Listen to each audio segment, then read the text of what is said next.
pamoja na kwamba yeye alikuwa anaweza akacheza nafasi zote za mwenyekiti, kama ambavyo nimesema, hakuwa na uongozi shirikishi, lakini wala halikuleta hayo makwazo ya, wala hakuwa na malalamiko ya mwenyekiti kwamba huyu mtu anachukua nafasi yangu, wala hakuwa na huo mgogoro wa kwamba kuna mgogoro kati ya mwenyekiti na katibu mkuu kwamba katibu mkuu anachukua nafasi ya mwenyekiti. Hakikuwepo hicho kitu.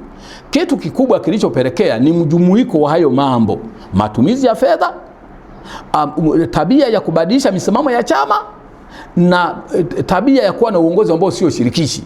Kwa hayo mjumuiko wake wote, ambao watu tulio jirani nayo tulikuwa tunamshauri, secretariat ndio iliyoandika barua kwa mwenyekiti ya kutokuwa na imani naye.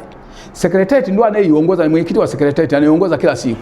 Secretariat yuko hapa inafanya hizo kazi kila siku, lakini ikaona imemshauri kwenye mmoja mmoja, imemshauri kwenye vikao. Baada ya kuona kwamba haiwezi kuendelea kumshauri, ikaona ni either secretariat iondoke, kama kamati kuu, kama halmashauri kuu itaona kwamba yeye anafaa kuendelea kuwa katibu mkuu, au aondoke ili secretariat iendelee kufanya kazi. Katika hayo yaliyotokea na hatimaye chama kuchukua hatua mlizozichukua, ni mambo ambayo yalikuwa ndani ya chama, labda yameathiri vipi utendaji wa chama katika siasa zenu kwa katika kipindi ambacho akiwepo? Imeathiri sana utendaji wa chama. Kwa sababu gani? Kwa sababu chama kikaonekana mara nyingi kimeonekana hakina misimamo kwenye mambo makubwa ya kitaifa kabisa, kaonekana haina msimamo. Sio kwa sababu chama hakikuwa na msimamo, ni kwa sababu yeye alibadilisha msimamo wa chama akaweka msimamo wake binafsi.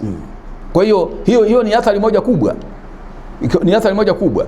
Lakini athari nyingine ni kama unachangiwa fedha na wadau kwa ajili ya kujenga chama, kama ufikishi kwenye chama, maana chama kinashindwa kujengwa.